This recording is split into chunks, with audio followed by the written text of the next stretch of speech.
की भारी उलझन में डालते थे। 2017 में उठाए गए उन कदमों के उपरांत उस समय जो 4 स्लैब्स थे, उनमें मुख्य रूप से 2 स्लैब्स ही अब इस नई सुधार के अंदर जीएसटी रिफॉर्म के माध्यम से हम सबको देखने को मिलेंगे। और इसमें न केवल अर्थव्यवस्था को मजबूती मिलेगी, पिछले 4 दिनों के अंदर हम लोगों ने इस बात का एहसास किया है कि मार्केट में एक नई जीवंतता देखने को मिली है। उपभोक्ता तेजी के साथ बाजार की ओर रुख किया है। क्या गरीब, क्या किसान, क्या श्रमिक, क्या व्यापारी, हर एक तबके को जैसे एक नया जीवन दान मिला है और इससे व्यापक पैमाने पर रोजगार के सृजन के साथ साथ उत्तर प्रदेश जैसे राज्य के लिए ओडीओपी सेक्टर के हमारे उद्यमियों को तो एक प्रकार का ये नया जीवन दान प्राप्त हुआ है। मैं इसके लिए हृदय से आदरणीय प्रधानमंत्री जी का उत्तर प्रदेश के अपने सभी नागरिकों की ओर से, यहां के उद्यमियों की ओर से हृदय से आभार व्यक्त करते हुए आज के इस यूपी इंटरनेशनल ट्रेड शो के उद्घाटन के अवसर पर वे यहां पर पधारे हैं। इस अवसर पर मैं हृदय से स्वागत और अभिनंदन करता हूं।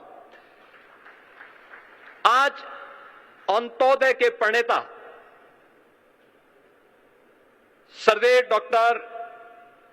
सर्वदेव पंडित दीनदयाल उपाध्याय जी की पावन जयंती भी है।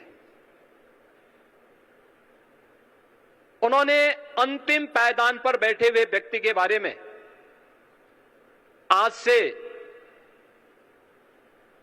70 वर्ष पहले एक नया चिंतन दिया था और अंत्योदय को राष्ट्रोदय में बदलने का आदरणीय प्रधानमंत्री जी की प्रेरणा से ये यूपी इंटरनेशनल ट्रेड शो एक विशिष्ट अवसर है। ये विशिष्ट अवसर केवल एक ट्रेड शो का नहीं बल्कि वर्तमान की उन आर्थिक चुनौतियों का सामना करने के साथ ही आत्मनिर्भर भारत के स्वदेशी मॉडल का और make in India, make for the world के उस प्रधानमंत्री जी के विजन का एक स्वरूप है, जिसका आज उद्घाटन करने के लिए स्वयं आदरणीय प्रधानमंत्री जी आज इस समारोह में पधारे हैं। मैं इस यूपी इंटरनेशनल ट्रेड शो आयोजन समिति की ओर से इस पूरे समारोह में उनका हृदय से स्वागत करता हूं। यूपी इंटरनेशनल ट्रेड शो का यह 3रा संस्करण है और मुझे बताते हुए प्रसन्नता है कि इस समारोह में 80 देशों के 550 से अधिक बायर्स भी भाग ले रहे हैं और इसमें 2250 से अधिक एग्जीबिटर्स उत्तर प्रदेश के सभी 75 जनपदों से सहभागी बनकर के ब्रांड यूपी का उत्सव पिछले 8 8.5 वर्ष में आदरणीय प्रधानमंत्री जी के मार्गदर्शन में उत्तर प्रदेश में आई औद्योगिक क्रांति, परंपरागत उद्यम को फिर से दिया गया जीवन दान, उत्तर प्रदेश की समृद्ध सांस्कृतिक विरासत और सामाजिक विविधता को भी यह ट्रेड शो यहां पर प्रतिबिंबित कर रहा है। उत्तर प्रदेश राज्य को देश और दुनिया के सामने शोकेस करने का यह एक बेहतरीन प्लेटफॉर्म हम सबको प्राप्त हुआ है। इसमें जो प्रधानमंत्री जी ने आज से 10 वर्ष पहले देश के युवाओं के लिए कहा था कि भारत के युवा को अब जॉब सीकर नहीं बल्कि जॉब क्रिएटर बनना होगा, उनकी स्टार्टअप की योजना, प्रधानमंत्री स्टैंडअप की योजना, युवाओं के लिए पीएम इंटर्नशिप की जैसी स्कीम और भी ऐसी बेहतरीन योजनाएं आज हम सब के लिए एक बैकबोन का काम की है और उसी का परिणाम है कि आज उत्तर प्रदेश में हम लोगों ने सीएम युवा उद्यमी स्कीम के माध्यम से भी इन युवाओं को नया उद्यमी बनने के लिए की दिशा में कदम उठाया है। और मुझे बताते हुए प्रसन्नता है कि पिछले 1 वर्ष से भी कम समय में, यानी 24 जनवरी को उत्तर प्रदेश स्थापना दिवस के अवसर पर हम लोगों ने इस स्कीम को लागू किया था और अब तक 90,000 से अधिक युवा उद्यमी उत्तर प्रदेश के अंदर इस स्कीम का लाभ ले चुके हैं। अंतिम उद्यम पंक्ति में खड़े अंतिम हुनरमंद कारीगर और हस्तशिल्पी के उत्थान के लिए अत्यंत संवेदनशील आदरणीय प्रधानमंत्री जी ने परंपरागत कारीगरों और हस्तशिल्पियों को पीएम विश्वकर्मा योजना उपहार में दी है। इसमें परंपरागत जो हमारे हस्तशिल्पी हैं, कारीगर हैं, उनका न केवल ट्रेनिंग दी जाती है बल्कि टूल किट के लिए एक पैकेज भी उन्हें उपलब्ध कराया जाता है। उन्हें राज्य सरकार की ओर से संचालित ओडीओपी और विश्वकर्मा श्रम सम्मान जैसी योजनाओं के माध्यम से भी उनकी ट्रेनिंग और उन्हें टूल किट वितरण करते हुए 4 लाख से अधिक ऐसे हस्तशिल्पी और कारीगरों को अब तक यहां पर ट्रेनिंग देकर के वोकल फॉर लोकल मंत्र को, स्वदेशी का एक संकल्प देकर के हुनरमंद कारीगरों को भी एक नया बाजार उपलब्ध करवाने का यह एक प्लेटफॉर्म बना है। मुझे बताते हुए प्रसन्नता है कि आज उत्तर प्रदेश में 77 जीआई उत्पाद के साथ ही उत्तर प्रदेश देश का शीर्ष जीआई कैपिटल बना है। इस वर्ष हम लोगों ने 75 नए उत्पादों को जीआई टैग प्राप्त करने के लिए आवेदन हम करने जा रहे हैं। इस प्रकार प्रदेश अपने हजारों वर्षों की उस विरासत को, जो एक धरोहर के रूप में उत्तर प्रदेश में मौजूद थी, उसे सजाने, संवारने और उसका संरक्षण करने का कार्य हम इसके माध्यम से आगे करने जा रहे हैं। और यहां पर जो हमारे स्टॉल्स लगे हुए हैं, इनमें 60 से अधिक जीआई टैग स्टॉल भी इस पूरे कार्यक्रम के दौरान हम सबको यहां पर देखने को मिलेंगे।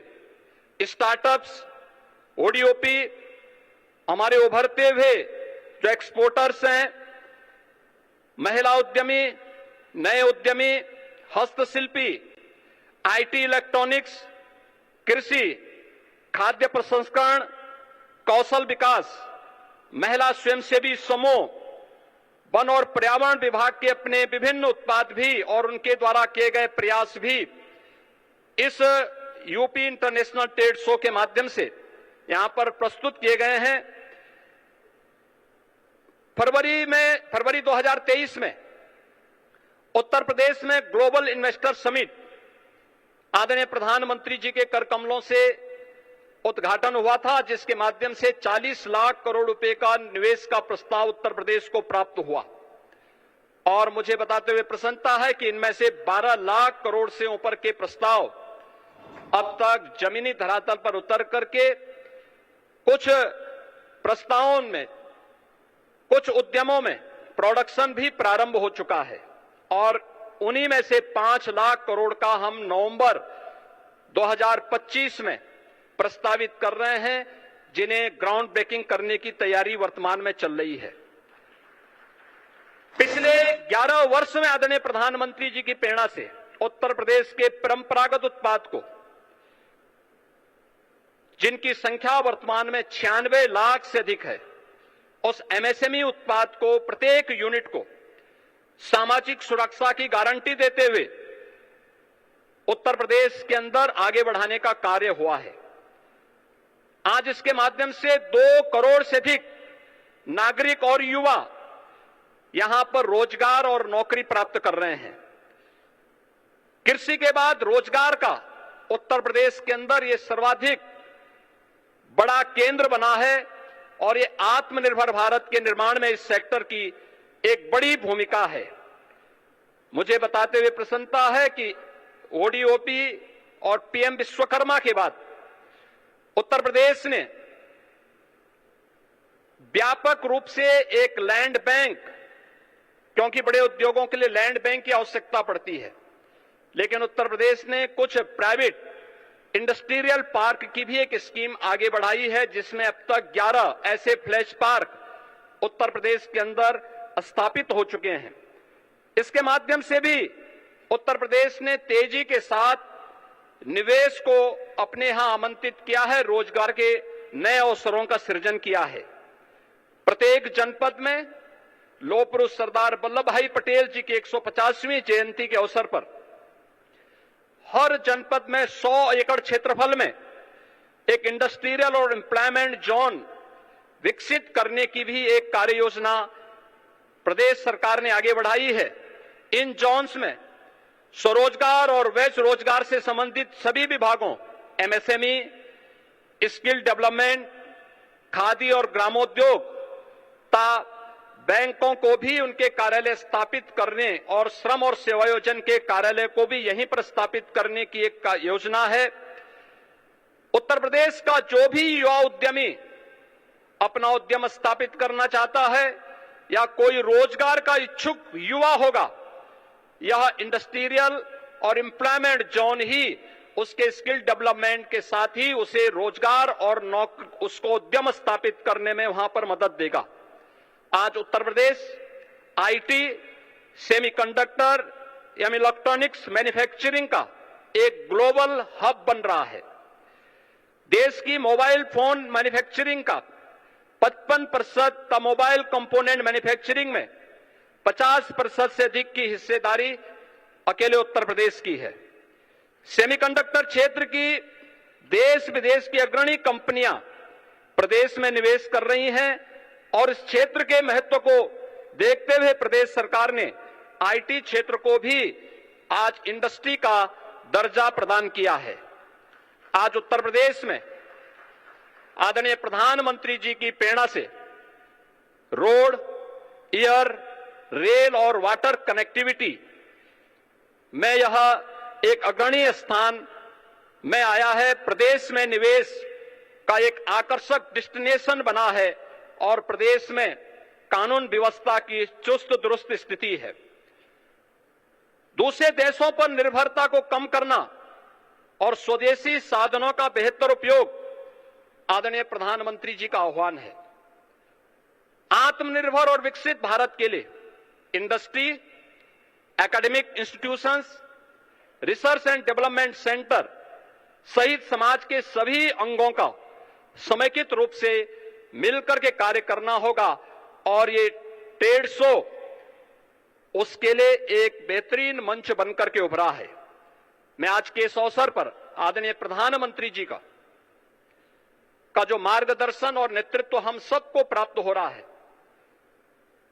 उसके कारण आज उत्तर प्रदेश बीमारू राज्य से उभर करके भारत के और विकसित भारत के ग्रोथ इंजन की अपनी भूमिका को प्रभावी ढंग से निर्वहन कर पाएगा। इस विश्वास के साथ मैं आदरणीय प्रधानमंत्री जी का आज के इस यूपी इंटरनेशनल ट्रेड शो के कार्यक्रम में हृदय से स्वागत करता हूं, अभिनंदन करता हूं। इस अवसर पर समारोह में पधारे उत्तर प्रदेश सरकार के मंत्रिमंडल के मेरे सहयोगीगण, एमएसएमई मंत्री श्री राकेश सचान जी, औद्योगिक विकास के मंत्री श्री नंदगोपाल गुप्ता नंदी जी, जल शक्ति मंत्री श्री स्वतंत्र देव सिंह जी, प्रदेश में पशुधन मंत्री श्री धर्मपाल सिंह जी, महिला और बाल विकास विभाग की मंत्री श्रीमती बेबी रानी मौर्य जी, प्रदेश के ऊर्जा और नगर विकास के मंत्री श्री एके शर्मा जी, मत्स्य मंत्री डॉक्टर संजय निषाद जी, परिवहन राज्य मंत्री श्री दयाशंकर सिंह जी, प्रदेश के व्यवसायिक और कौशल विकास के मंत्री श्री कपिल देव अग्रवाल जी, समाज कल्याण मंत्री श्री असीम अरुण जी, लोक निर्माण के विभाग के राज्य मंत्री श्री ब्रजेश सिंह जी, माननीय सांसद श्री महेश शर्मा जी, माननीय सांसद श्री सुरेंद्र नागर जी समेत आज यहां पर विभिन्न देशों के हमारे माननीय एम्बेसडर्स और इस पूरे आयोजन में पार्टनर कंट्री के रूप में रूस हम सब के साथ मिलकर के कार्य कर रहा है। मैं इन सब का भी हृदय से स्वागत करता हूं, अभिनंदन करता हूं। जितने भी एग्जीबिटर्स आए हैं और युवा इस कार्यक्रम में भागीदार बन रहे हैं, उन सब का भी मैं हृदय से अभिनंदन करता हूं, स्वागत करता हूं और मुझे पूरा विश्वास है कि यहां पर जो फॉरेन बायर्स यहां पर 532 से अधिक संख्या में उपस्थित हुए हैं, इनकी संख्या लगातार बढ़ रही है। यह नए भारत के, नए उत्तर प्रदेश के रूप में और विकसित भारत के विकसित उत्तर प्रदेश की भूमिका को आगे बढ़ाने में निर्णायक साबित होगा। आप सबका मैं हृदय से अभिनंदन करते हुए अपनी वाणी को विराम देता हूं। धन्यवाद। जय हिंद।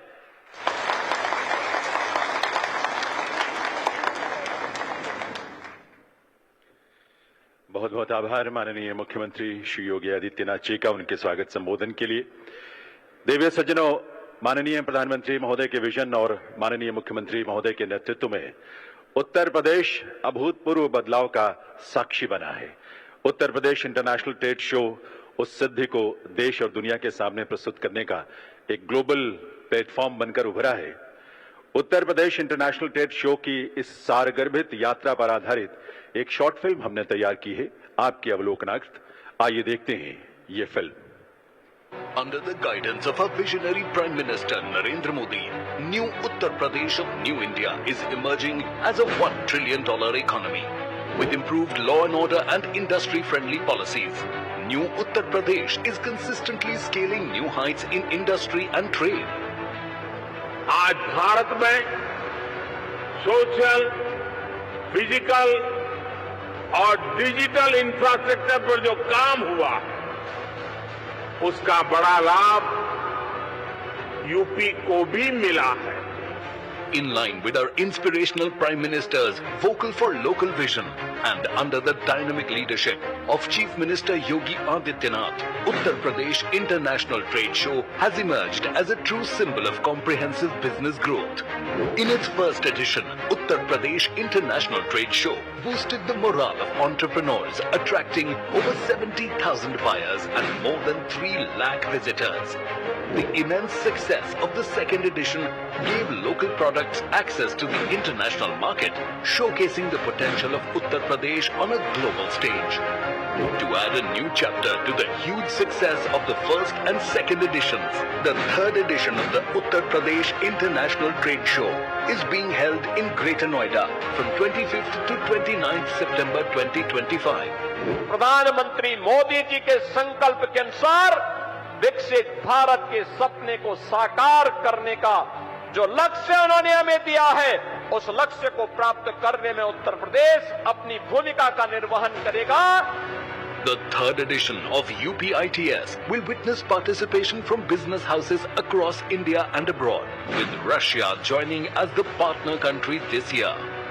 और डेवलपमेंट का पूरा इकोसिस्टम बनाना है।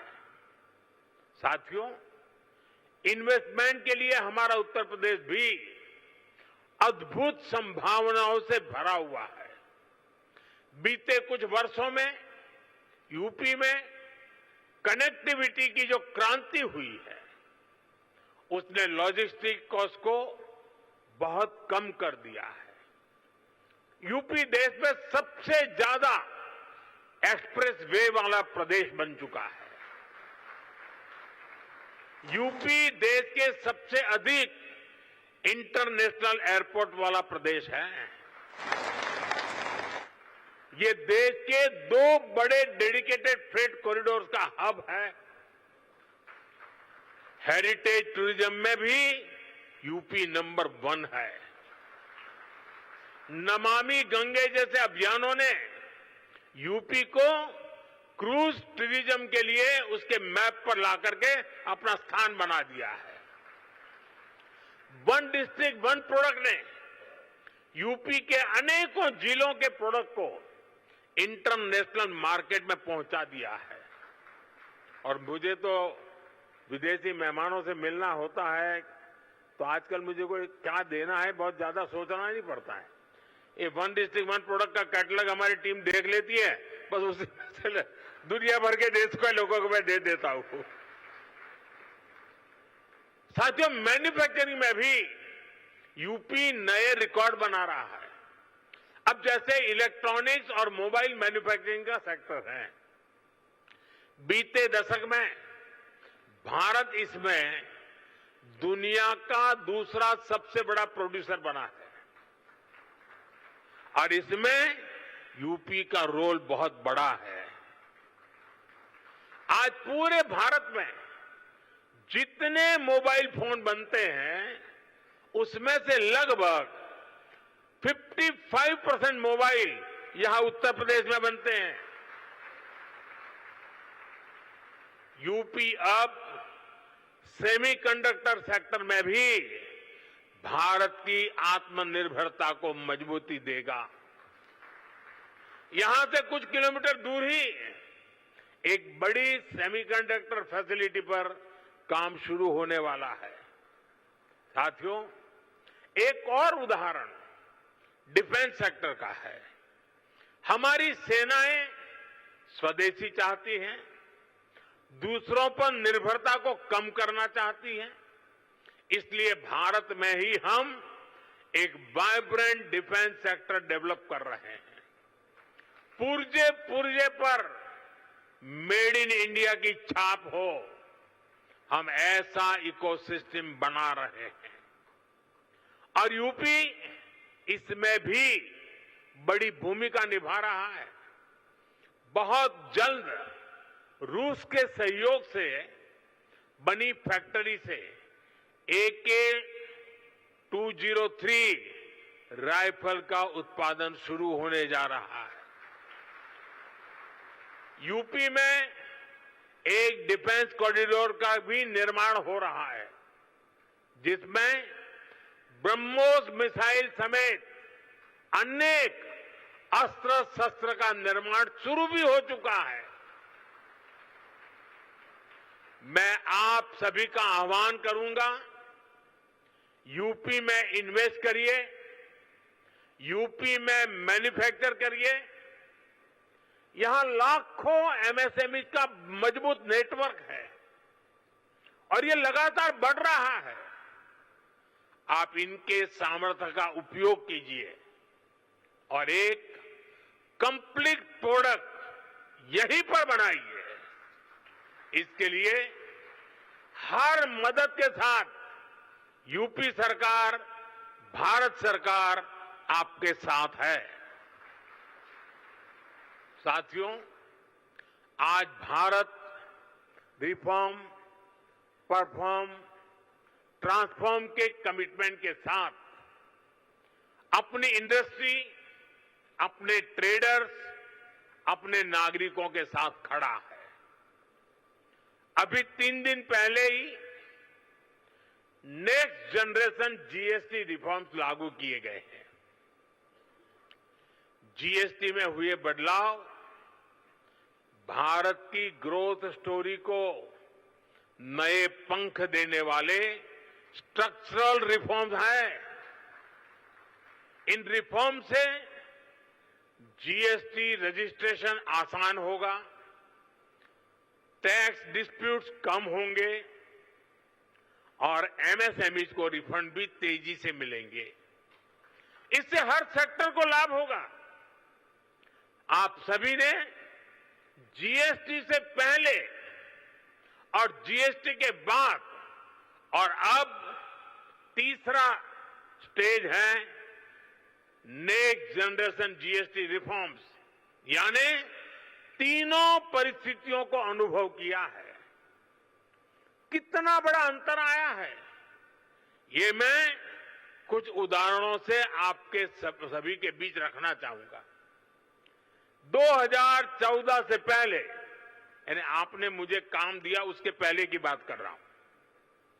2014 से पहले इतने सारे टैक्स थे, यानी एक प्रकार से टैक्स का जंजाल था और उसके कारण बिजनेस की कॉस्ट और परिवार का बजट दोनों ही कभी भी संतुलित नहीं हो पाते थे। उसे कंट्रोल करना मुश्किल था। 1000 रुपये की शर्ट पर, ये 2014 के पहले की बात कर रहा हूं, आपके पास पुराना बिल पड़ा हो तो निकाल दीजिए।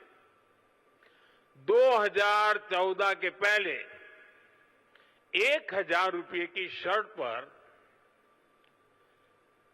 170 रुपये टैक्स लगता था, 170 रुपीज।